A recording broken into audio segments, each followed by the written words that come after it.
Selamat pagi Bapak, Ibu, dan Saudara. Semoga Anda bahagia pagi ini. Seperti biasa, mari kita terima hari ini sebagai anugerah pemberian Tuhan dalam kehidupan kita. Dan untuk menjalaninya, mari kita dihantarkan oleh kebenaran firman Tuhan, yang hari ini tertulis dalam Kisah Para Rasul pasal 26, ayatnya yang ke-22a.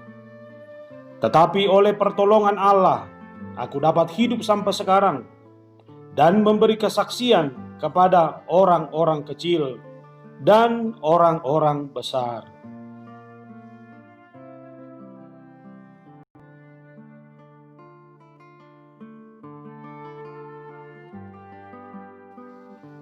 Saudara, semua kita pasti sepakat bahwa kehidupan kita sekarang adalah bukti cinta kasih dan pertolongan dari Tuhan kita Yesus Kristus.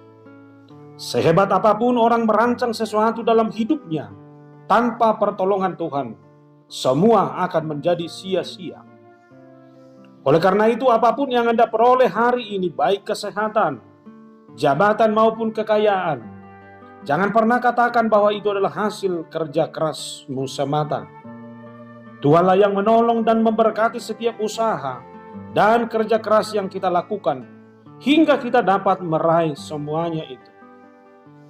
Demikian juga seorang Paulus. Paulus adalah orang yang sangat terkenal, bukan hanya pada masanya tetapi sepanjang sejarah kekristenan hingga pada saat ini.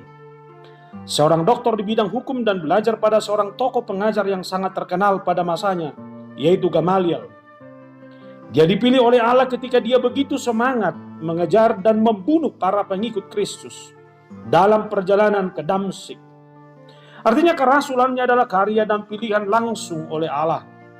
Dalam memberitakan Injil, semangat dan keberaniannya tidak perlu diragukan.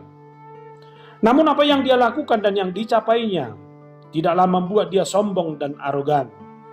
Dia selalu merasa bahwa semangat dan keberanian yang dia miliki dalam rangka memberitakan Injil itu bukan karena dirinya, tetapi karena Kristus yang telah memilihnya. Dan inilah yang dia tegaskan dan ingatkan kepada kita hari ini, bahwa hidup dan kesempatan yang diperoleh untuk memberikan kesaksian tentang Kristus kepada semua orang, itu semata-mata hanya karena pertolongan Allah. Dia mengatakan ini bukan pada saat santai, ketika semuanya berjalan tenang dan damai, tetapi justru ketika hidupnya sedang terancam, pada saat dia diperhadapkan di tengah-tengah pengadilan tinggi, di hadapan Raja Agripa, karena tuduhan pengkhianatan kepada orang Yahudi, karena dia memberitakan tentang Kristus, anak Allah, yang menjadi manusia yang sangat mereka benci. Artinya mengakui Allah sebagai penolong di tengah-tengah orang yang tidak menerima Kristus bukanlah persoalan yang sederhana, tetapi itu menyangkut nyawa. Tapi bagi Paulus tidak ada kehidupan yang dapat dia jalani tanpa pertolongan Tuhan. Menyaksikan pertolongan Tuhan tentu bukanlah hanya sebuah retorika atau kata-kata yang indah, tetapi harus menyatu hingga menguasai seluruh kehidupan kita.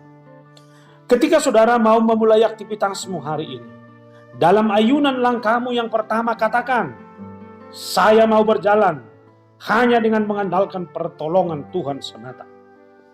Maka sekecil apapun yang saudara lakukan hari ini, karena itu saudara lakukan dengan mengandalkan pertolongan Tuhan, saudara akan memiliki semangat dan gairah yang maksimal, dan hasilnya pun pasti maksimal. Mengandalkan diri sendiri dan segala kemampuan yang kita miliki hanya akan memperlihatkan sisi lemah kita. Tetapi ketika kita mengandalkan pertolongan Tuhan, maka seluruh energi dan kemampuan yang kita miliki akan menjadi kekuatan yang maha dahsyat, yang akan merobohkan semua hal yang mencoba menghalangi kita.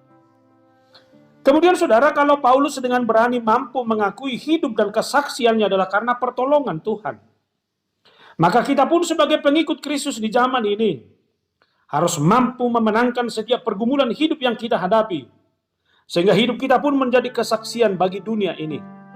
Ketakutan karena COVID, ekonomi yang makin carut-marut, kehidupan sosial yang tidak berjalan normal, mari kita menangkan dengan mengandalkan pertolongan Tuhan.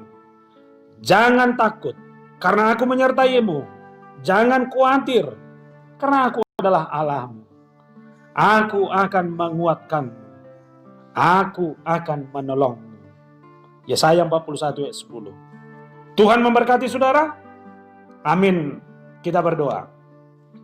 Terima kasih Tuhan atas firman-Mu yang mengingatkan kami bahwa hidup kami harus benar-benar menjadi kesaksian dalam segala hal. Untuk itu Tuhan, tidak ada hal yang perlu kami sombongkan apapun dalam kehidupan ini. Karena apapun yang kami terima, itu hanyalah karena pertolongan Tuhan. Untuk itu kami harus menyaksikannya dalam segala hal. Berkati hidup kami, berkati keluarga kami, pekerjaan kami, dan apapun yang kami lakukan hari ini, itu menjadi kesaksian akan kebesaran nama Tuhan. Terima kasih dalam Yesus Kristus. Kami berdoa dan mengucap syukur kepada-Mu. Amin.